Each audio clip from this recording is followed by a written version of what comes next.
live? Oh, bam! Ah. It says preparing to share the live broadcast. Oh, so I guess I'm live. Let's see. I had to interrupt that a minute because I forgot to post the link so that people could see. But anyway, so back to the kitchen. And let's see. Let's look at our roast over here. How we got? Are we aiming right? Ah, see. Okay. So the roast has been cooking all night long in the crock pot. And look at all those sexy juices just everywhere. Oh, it's bubbling everywhere. It's nice and thick. Look at that. Look at that. See that? Mm-hmm. That is tender meat right there. Look at it just falling apart. Poking it with the, remember, metal. Poking it. Look at that. Oh, it's just burbling. Look at, oh, it's falling apart. Oh, this is going to be so yummy. Anyway, so I'm excited because I'm going to start shredding this up. And put those over there so I don't make a mess. Oh, there's Noah. Noah came to visit. Say hi, Noah.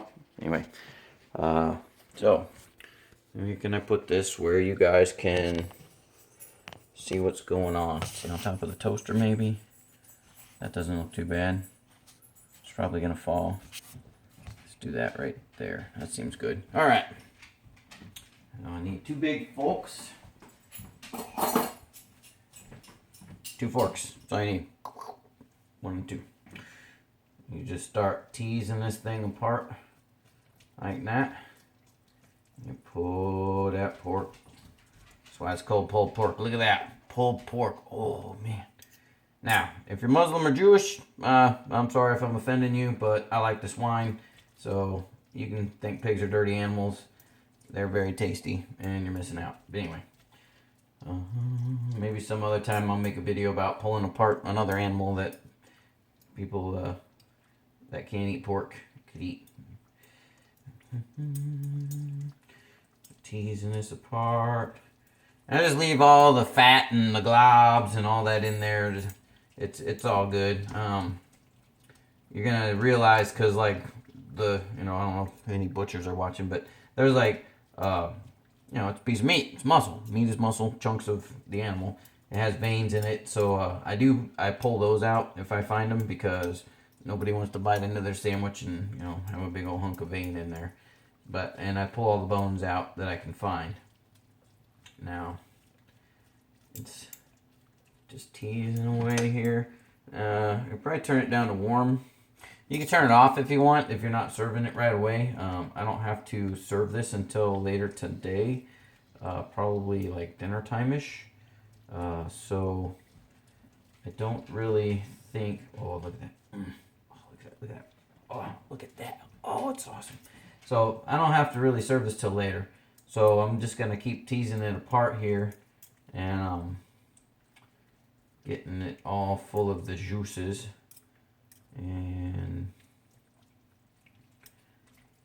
what starts to happen is because it's such a huge roast and it's so hot right now, is you start to get to where you're going to need to get the bones out or some of the things that people don't want to eat. Okay, so like the skin, there's pieces of skin because it was an animal at one time, so you got to pull that out. So we'll get us if you're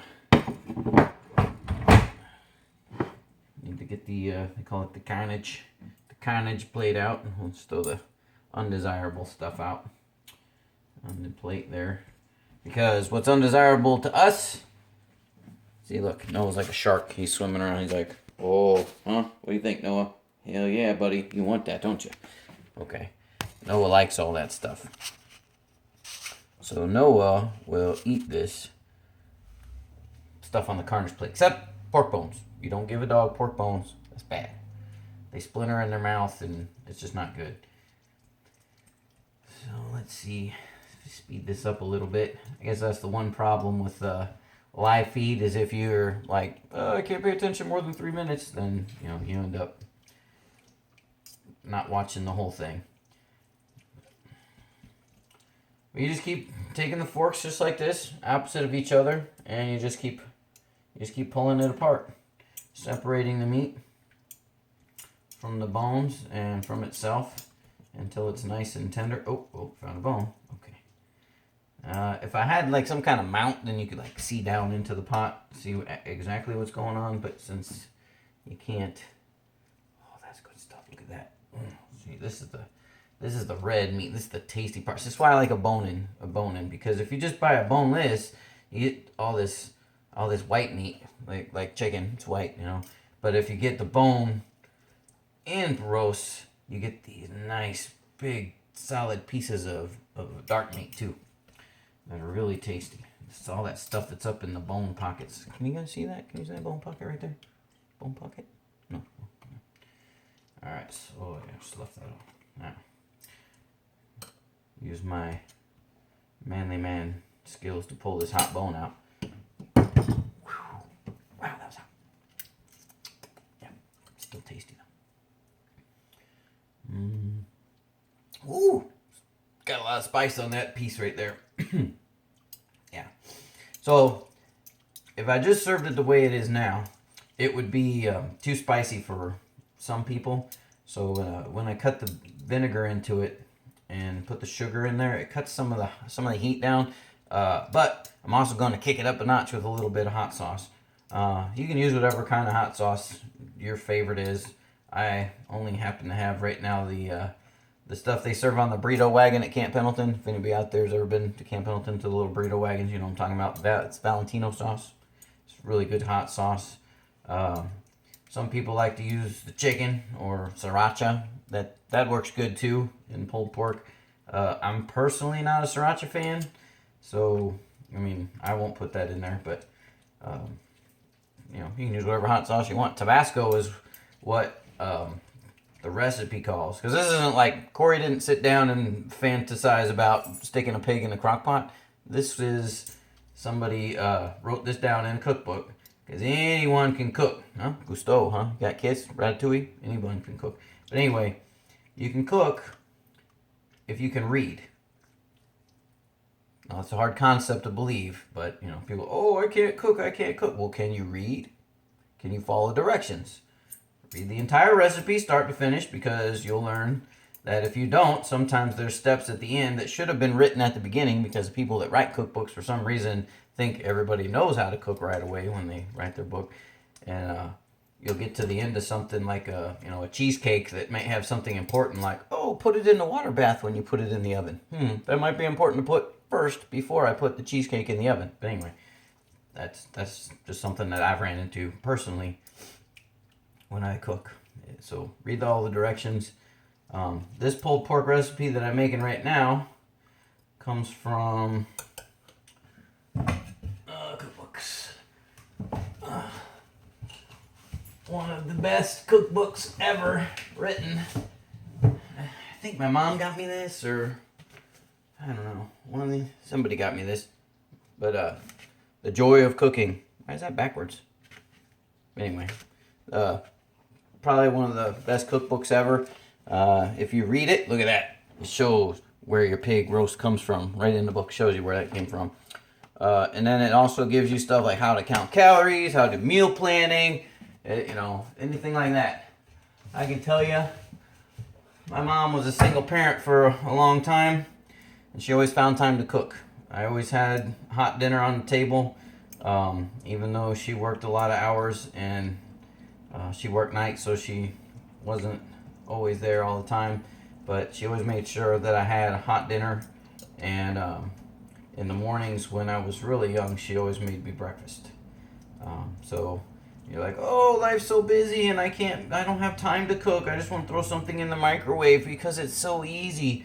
Dude, a crock pot is your friend. You can throw all the stuff in there before you go to bed and leave it cold. Just put the lid on it, stick it in the refrigerator, and then in the morning you can plop the whole thing in the heating thing and turn it on and go to work and come home and your food's done.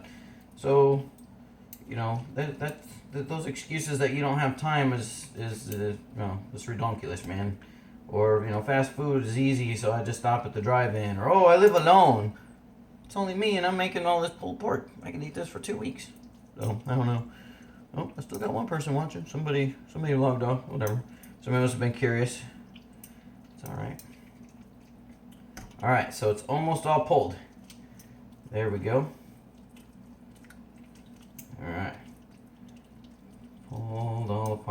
here. Yeah. And I don't see any more bones. Here's another piece of skin. Skin is yucky. The good thing is this is a blade shoulder roast, so the blade shoulder roast has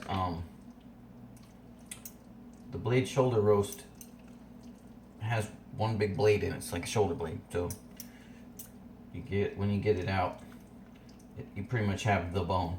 I've used other roasts that have little bones in them, and you got to be careful. Like I said, if you're gonna feed this to like old people or little kids that might have a choke hazard, then you may want to buy the bone out roast just to be safe, or you're gonna have to be really, really, really thorough when you're going through it. I always throw a disclaimer out there on the pot when I take this to other people's houses that there may be bones in it, so if eat at your own risk, because nobody wants to chomp into a bone.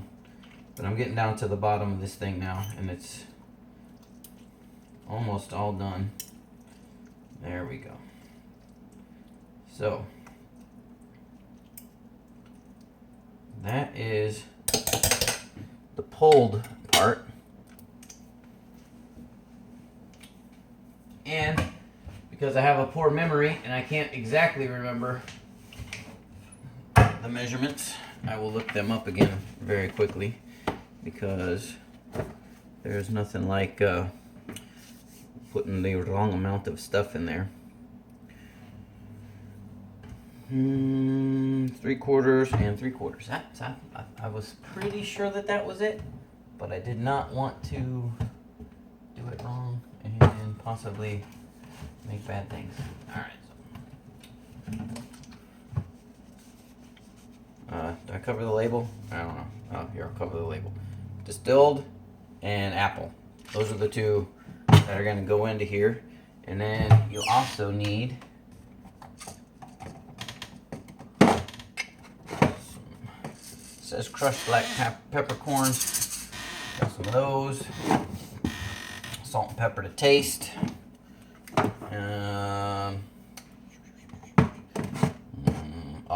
See, I'm Hungarian. Hungarian paprika, real Hungarian paprika. You can get the ghetto stuff, and that comes in like these little weird things. But like when I cook with paprika, I cook with a lot of paprika. So I need the Hungarian tub because that's what I need. Anyway, let's see. I'm still missing hot pepper. There we go. Crushed pepper. Crushed red pepper. And spices are up to you. You get what you pay for. So if you buy like the the nicer, sexy bottles of stuff, the spices are sometimes a little better, a little fresher or whatever. If you buy the big giant industrial company ones, like it's all preference. Eat what you want. Make it however you like.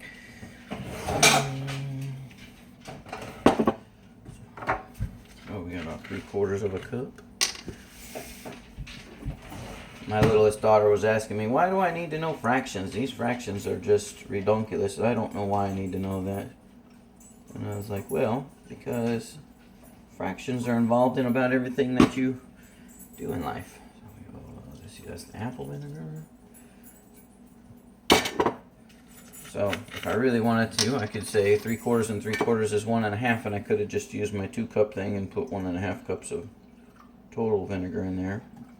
But because I'm making a video and people are watching it, I'm going to measure it out. And it's also a taste thing. Some people have different tastes. Some people might want more apple. Some people might want more white vinegar. I've also made it where I've bought those really spicy vinegar things that have like, I don't know, they put like flowers and weeds and stuff in it. They're different flavored vinegars. They're actually really good. They're a little bit expensive, but I've made it with that, and it's pretty good. All right, and oh yeah, that's it.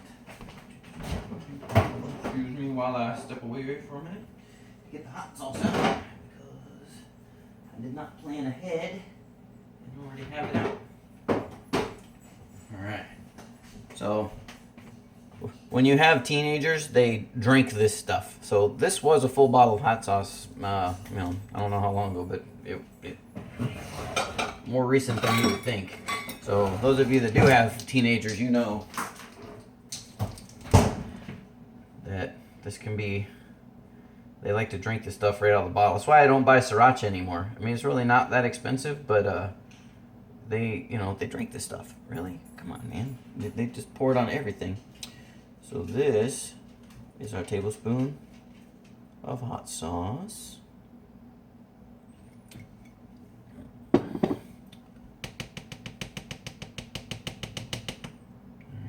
Stir it around in the juice. Another good thing about having a carnage plate is you got somewhere to stick all your sloppy utensils, so that you don't end up with your utensils making stains all over your counters and everything. And we got our sugar. So the sugar helps neutralize a little bit of the hot, and it gives it that little bit of a sweet taste.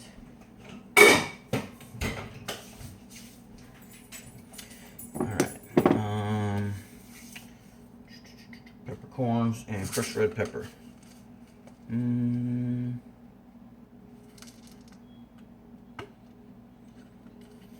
So 2 teaspoons of this. Okay. Yep. So here's something I do. You don't have to do this because not every house has a mortar and pestle. But I got this. I want to see where did I get this? A garage sale? I don't know. One of the ex-wives left it here. I don't know. I use it though. It's good. So also, when you cook a lot, you kind of learn what the size of things are. So like, if I need a teaspoon, I know a teaspoon is about that much. So there's a teaspoon of peppercorns. I need 2 teaspoons of crushed red pepper. 1 teaspoon. 2 teaspoons. It's, you know, give or take. It might be a little less, might be a little more. I could have reached over and grabbed the actual measuring utensil, but I'm not teaching you anything if I do that. Salt and pepper to taste. Salt. My hands are clean, by the way. I did not touch Noah before I started cooking. So, well, I did, but I washed my hands after I pet him. All right, grind that all up in there.